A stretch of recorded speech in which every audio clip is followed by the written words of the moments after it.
Welcome back, everybody, to another Pickled Dragon Unscripted. We have with us, as always, the lovely and talented Dracoya. And I'm Matt, and enjoying my favorite old trusty beverage of some Glenmorangie. Glenmorangie, yes. And what are you enjoying tonight, Dracoya? I have a lovely Pinot. It's getting a Peanut. little warmer, and I needed some comfort this evening. Mm, comfort food. That's what I'm talking about. Comfort food, that's what this is. I don't know what you guys Yes. have. Um, so we wanted to talk tonight. It's kind of a mashup video in a way, but I think everything's related. Um, the Hasbro earnings report came out. Mm. Mm. And Hasbro's stock actually took a bump up overall, but WotC was down 7%, which is very strange. Magic the Gathering was down only 1%. So, the rest of that's D&D. Um, it's strange though, given that the two of the three big books were released that they're anticipating this huge financial bump from. Weren't these And books like best-selling or something? well, and that's a weird thing. They said they're the fastest selling book of all time or whatever, fastest selling edition. But what does that mean? They didn't say best selling. They said Mm. fastest selling. So are they doing the old trick where like they had all those pre-orders and then they didn't count the sales till they actually shipped, like when they are actually released? So like all on that first day, all those pre-orders went out and that's when they counted it. Like, how are they counting their numbers? Because clearly something's not adding up. Well, then, is it that it was the fastest selling, or it just had the most pre-orders because WotC took over and they had a bigger marketing bag?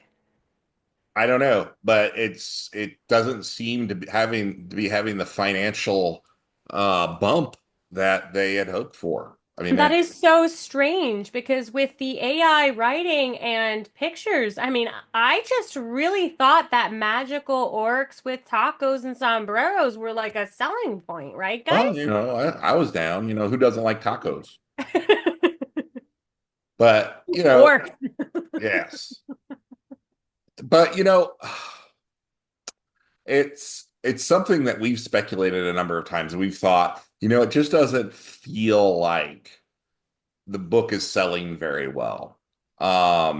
I don't know personally of any groups of all the people I know that are playing current 5e that are switching to the 2024. This is anecdotal, obviously, but everyone's kind of like, the books are really expensive. Why should we switch? Um, Most but of my friends are saying the same thing too, but it could be confirmation bias. yes, exactly. There's no way to, but there are anecdotal, like I don't want to say anecdotal, but there are uh signs that things aren't going well. For example, the bestsellers list on D&D Beyond. So when we didn't see the physical copies manifest on Amazon and all these other tracking sales tracking platforms, um, people speculated, well, they're selling digital copies to D&D Beyond. And but then why is it that the 2014 books are still at the top of the bestseller list on the D&D Beyond? And Hmm. uh it's very strange. Like there is definitely a feeling, a strange vibe out there in the D&D world. You know, one of the things I remember in 2017, 2018, and there was the first year that D&D ever hit $100 million of worth of sales. And they were like all over social media, like, thank you, everybody. This is incredible. $100 million. Look at the sale. And they were sharing all these sales numbers and they were sharing, it's all because of you guys. You guys rock, and I remember their Facebook posts from WotC and so far all we've gotten is fastest selling edition ever. But we It's don't all know. about the corporate side. It's not about the consumer side. Yeah. They made that abundantly clear based on a lot of the changes that they've made over the last few years. I mean, they keep making these moves so that they can just turn Dungeons and Dragons into some kind of video game or mobile app, which is silly because they could have had their cake and eat it too. They could have left D&D alone, made some tweaks that they thought were good and reasonable, and really just kept the majority of the community happy while still also having a cool video game that was separate. And there would have been nothing wrong with that. I mean, right, guys? You guys comment down below. Let me know what you think. Would you have had a problem with that? I definitely wouldn't have, because then I would have just had more D&D to experience. And I mean, there were so many bad moves, but um, I definitely, I definitely, even though I feel like I'm a little biased, um, I know a lot of people in the industry who are playing 2014 now, and they just aren't switching, you know, No. and um, that brings me to, and when we come down to this vibe, I actually came across a video of Mike Merles, one of the lead, well, the lead designer for 2014 5e, was on Ben Riggs' show. And I thought what he had to say was very poignant given the circumstance. So I want to share that with you real quick. And let me do that real fast. And then we have some other things to share. Okay, here we go, everybody. My theory is when you look at back at the OGL, the real impact of it is that it made D&D uncool again. D&D was cool, right? You had like Joe Manganiello and people like that, like openly talking about playing D&D. D&D was something that was kind of interesting and creative and fun and different. And I think what the OGL did was take that concept that wizards and this idea of creativity that is inherent in the D&D brand because of it's a role playing game, and I think those two things were sundered, and I don't know if you could ever put them back together because I think essentially, it's this phrase, the mandate of heaven, right? I think fundamentally what happened was Wizards has lost the mandate of heaven, and I don't see them even trying to get it back. I think that is a very interesting statement by Mike. Because, like if you, one of the things that really hurts, I think, is when you start losing influencers. And I think that there has been, it's to a lot of fanfare, there's been some of the big YouTubers who've just quit D&D altogether. Obviously, he mentioned Joe Manganiello. And I know that when WotC pulled the rug, he was getting ready to produce a Dragonlance television show, and they pulled the rug out from him, and he was devastated. I think the last D&D related social media post he made was like August or something. I And I I get that. it was a Dragonlance book. Uh, It is hard to pursue a hobby when you have faced big rejection like that. I know I definitely took a break from my painting last year when uh things happened in the community, some drama, some bullies, but we're back now, and it did take me some time to get back there.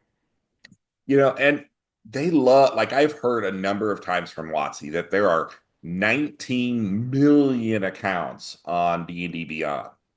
Given. But I've also heard that there are only 3.6 million characters. Yeah. So, what is the story there? Like, why aren't people actually utilizing the service? That's a big deal. These all, I mean, so many of these accounts might just be, zombie accounts. People created an account and then just never came back. I And had an account and I made it like 2 years ago and I haven't thought about it. you know, you know what the energy I feel from the current 2024 release Hmm. um is the same energy I feel from fourth edition. Like when they released fourth edition, I was kind of surprised because we were having a lot of fun with third edition. Um, but and I think that they actually admitted, hey, I know Mike Merle said at some point, he's like, yeah, they were trying to get on that World of Warcraft crowd, because at the time World of Warcraft was just banging, like they were huge. And I think they thought that they could attract players to D&D from an online platform, um, and give it if they gave it the feel of World of Warcraft. But what's interesting is that uh, the OGL scandal, probably more than anything else, took the wind out of their sails, and because there was such a diaspora of players from D&D to other games, Castles of Crusades and Pathfinder and all the others. Uh, I, I just, I don't know if that, I don't know that's like what Mike Merle says. I don't know that that's something they can recover from. Um, because that's just it, and I think that is something that WotC forgets, is that people, D&D, role-playing games in general, it's a very personal thing to people, because yes, these companies produce these books. Here are some rules. Go have fun. And DMs, they make it their own. They build worlds, and they spend hours upon hours upon hours building the worlds before a single die is rolled. And Mhm. then when you treat those customers like garbage, well, that world is very easily transported to another game. Yeah. And uh, this is very personal. And so I just don't know that that WotC can recover from that. And maybe I'm wrong. Maybe the sales are just off the charts and we just haven't seen it yet. Maybe they just don't reflect in the. I don't know. I don't know. Well, But no, I do tend to agree with you. And again, this might be confirmation bias on my end too. But it does seem like a lot of people's love for D&D has been deflated. Um, I know that I'm starting up with a brand new group next week. Finally, got a cool group together. First session, so we might cancel. But I'm really excited about it. And they even mentioned, they're like, "Oh, we're open to playing other editions." And these are players who, by the way, have never played D&D before, and yet even they know they're open to other editions. That seems strange that complete noobs already have this bias. yeah, that is strange. Uh, one of the things I would wonder is I'm wondering is if the last season of Stranger Things is coming out soon, Yeah. and obviously as time has gone on, there's been less and less of that D&D edge to the television show. So I don't know how well this last season will bail them out.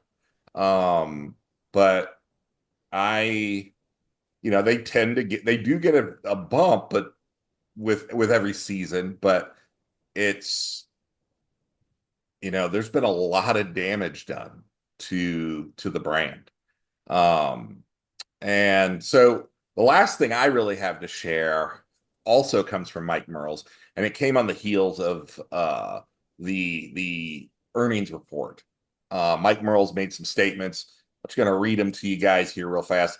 One more share, and guys could tell us every We're all here for the shares, Matt. We're all here. That's yes, why we keep coming back for the shares, all the feels.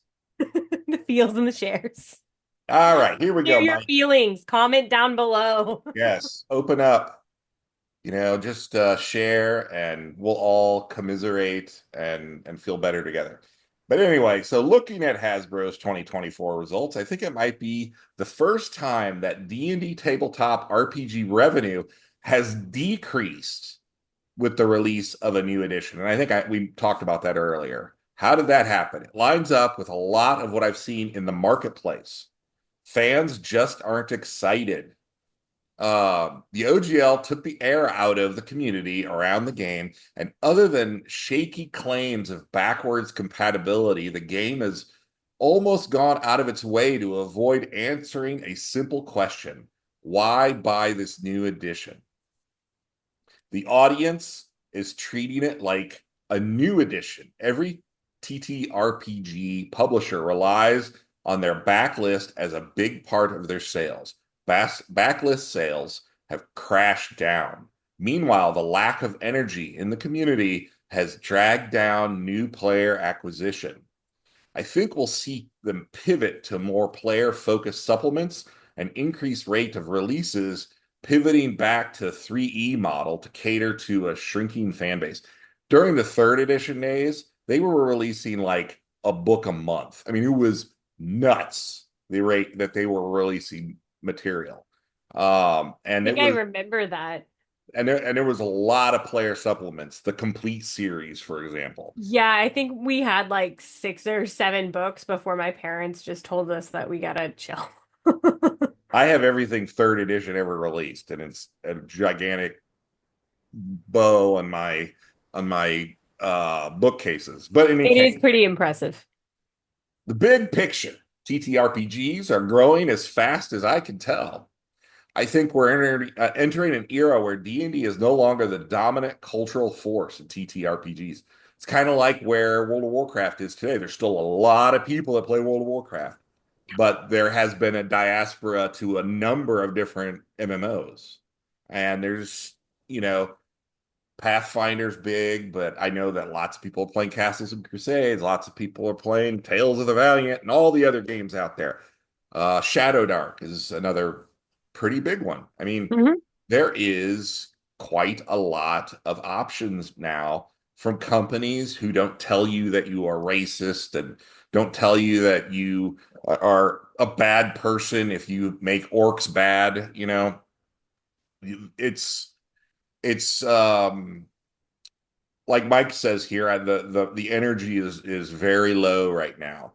The movers and shakers who would have in the past been WotC cheerleaders are don't seem to be out there, waving their pom poms or anything. It No. feels it feels very very subdued to me, and I think they have no one to blame but themselves. But again, a lot of this is anecdotal.